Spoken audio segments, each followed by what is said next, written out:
आज मैं आपके लिए लेकर आई हूँ पालक मटर की हेल्दी और चटपटी रेसिपी। एक बार बनाएंगे तो बार बार बनाकर खाने को मन करेगा। तो हेलो फ्रेंड्स, भारतीय कुकिंग एंड ब्लॉग्स में आपका स्वागत है। अगर मेरी ये वीडियो आपको अच्छी लगे तो लाइक शेयर जरूर कीजिए और हाँ, चैनल पर नए हो तो प्लीज मेरे चैनल को सब्सक्राइब कीजिए और साथ में बेल आइकन को भी प्रेस कर दीजिए ताकि मेरे आने वाली वीडियोस की नोटिफिकेशन आपको मिल सके। तो आइए आज की चटपटी रेसिपी शुरू करते हैं। कढ़ाई गरम कर ली है, इसमें डालेंगे हम 2 चम्मच ऑयल। ऑयल को अच्छे से गरम होने देना है। अब इसमें डालेंगे 1 चम्मच जीरा, 2 हरी मिर्च बारीक कटी हुई, 5 से 6 करी पत्ता, 2 चम्मच अदरक लहसुन की पेस्ट। अभी इसे अच्छे से 1 मिनट तक भूनना है। लहसुन अच्छे से भून चुका है। अब इसमें हम डालेंगे 1 प्याज बारीक कटा हुआ। प्याज को भी अच्छे से भूनेंगे कलर चेंज होने तक। ये देखिए प्याज भी अच्छे से भून चुके हैं। अब इसमें हम डालेंगे, मैंने 3 टमाटो लिए थे, इसकी प्यूरी कर ली है। आप चाहे तो बारीक काट कर भी डाल सकते हैं, लेकिन ऐसे डालने से ग्रेवी अच्छी आती है। अभी टमाटर को अच्छे से मिक्स करके 2 मिनट अच्छे से पका लेते हैं। ये देखिए टमाटर भी हमारे अच्छे से पक चुके हैं, आप देख सकते हैं। अब इसमें हम थोड़े से सूखे मसाले ऐड करेंगे। 1 चम्मच धनिया पाउडर, 1 चम्मच गरम मसाला, 1 चम्मच लाल मिर्च पाउडर, 1 चम्मच कश्मीरी लाल मिर्च पाउडर, आधा चम्मच हल्दी।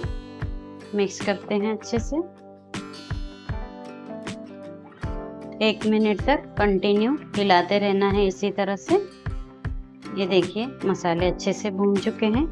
अब इसमें हम डालेंगे सब्जी की टेस्ट बढ़ाने वाला दही। ये 1 कप दही है।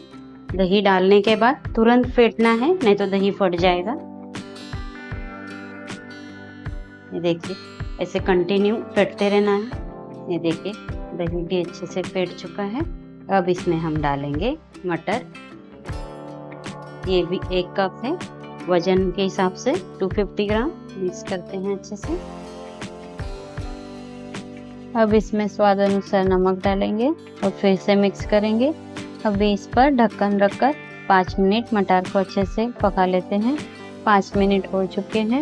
ये देखिए कलर कितना सुंदर दिख रहा है। अभी मटर हमारे 50% पक चुके हैं। इससे ज़्यादा नहीं पकाना है हमें। ये देखिए यहाँ पर मैंने पालक ली है, ये 1 गंठी पालक है। इसे धोकर अच्छे से साफ करके बारीक कट कर लिया, आप देख सकते हैं। अभी इसे डाल देते हैं। अभी अच्छे से मिक्स करना है इसे। अब इसमें मैं आधा ग्लास पानी डाल रही हूँ। मैं ज़्यादा ग्रेवी नहीं करने वाली हूँ, थोड़ी सी सूखी रखने वाली हूँ। अगर आपको ग्रेवी चाहिए तो आप 1 ग्लास पानी डालिए। ये देखिए अब फिर से मिक्स करना है अच्छे से। अभी ढककर 5 मिनट और पकाना है, क्योंकि मटर हमारे 50% पक चुके हैं और पालक को पकने में टाइम नहीं लगता। तो ये 5 मिनट में सब्जी रेडी हो जाएगी। ये देखिए 5 मिनट हो चुके हैं। सब्जी का कलर देखिए कितना मस्त दिख रहा है। अब इसमें हम डालेंगे हरा धनिया बारीक कटा हुआ। मिक्स करते हैं अच्छे से। अब इसमें मैं डाल रही हूँ थोड़ा सा बटर, इससे सब्जी की टेस्ट और बढ़ जाती है। मिक्स करते हैं अच्छे से और चलिए गर्मा गर्म सर्व करते हैं पालक मटर को। तो ये देखिए हमारी मस्त हेल्दी और चटपटी पालक मटर की सब्जी बनकर तैयार है। तो अगर मेरी ये रेसिपी आपको पसंद आए तो अपने फ्रेंड्स फैमिली के साथ ज़रूर शेयर कीजिए और हाँ, चैनल को सब्सक्राइब करना ना भूलें।